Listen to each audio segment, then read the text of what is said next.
Let's get right to our top story. Hurricane Dorian barreling toward the East Coast right now. Take a look at the satellite imagery. This storm is a beast, strengthening overnight. It is now a Category 4 with winds up to 140 miles an hour. The big development this morning, the forecast models now predict that Dorian will probably not make landfall in Florida. Instead, the storm may make landfall further north in the Carolinas. However, and this is important, even if the current forecast model holds, that does not mean Florida can fully exhale. Also, bear in mind here that when it grazes the coast, Dorian is expected to bring a significant storm surge, which could mean flooding and property damage. This morning, with the storm bearing down, Floridians are scrambling to stock up on gas and other supplies, which are running low.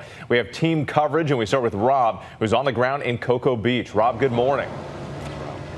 Good morning, Whit. This is not the Labor Day weekend that folks here were hoping for. Tourists are getting out. Residents are preparing their families, their homes for what may come. This part of Florida landscape is complex. I want to show you our drone shot. There's water pretty much everywhere. Waterways and rivers intertwined just inland here from Cocoa Beach. Meanwhile, another scenic and tranquil sunrise coming up on this Saturday morning, all while a monster hurricane looms in the Atlantic.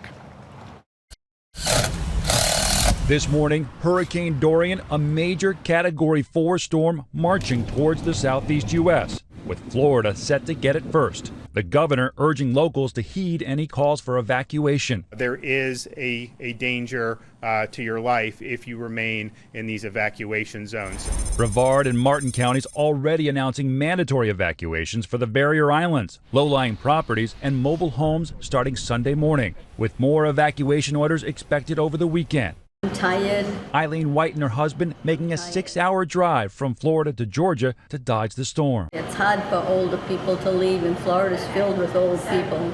Just say some prayers for us, please. It's pretty chaotic out there. I'm glad I prepared last weekend. Dorian's winds could cut power for millions of customers in Florida. More than 16,000 work crews from Florida Power and Light on the way to help. The damage will require extended repair work.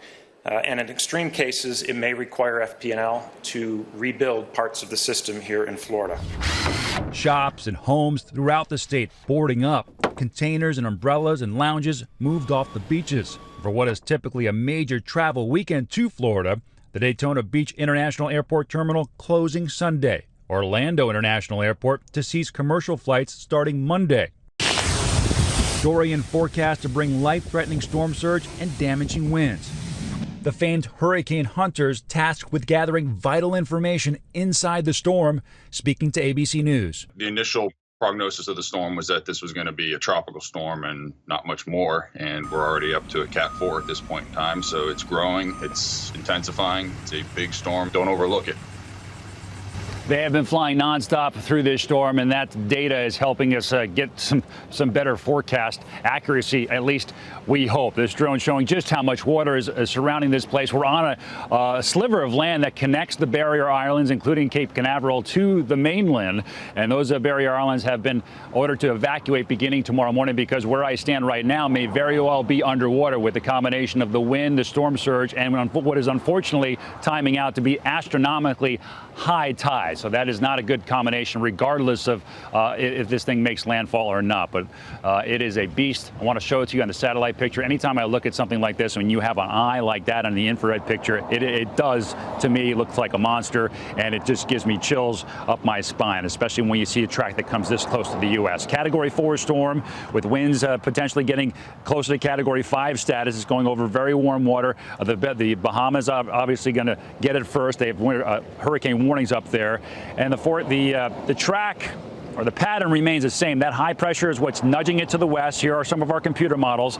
But now there's indications that the western edge of that ridge is going to weaken, and that will open the door for Dorian to make a right turn to the north a little sooner than we once thought. That is a good scenario, at least for South Florida and for inland areas of Florida, because look at the computer model winds guidance here. This is a stark difference from what this particular model was showing us yesterday. It was showing us 110-mile-an-hour winds expected in West Palm Beach, about half that now expected if this forecast holds true.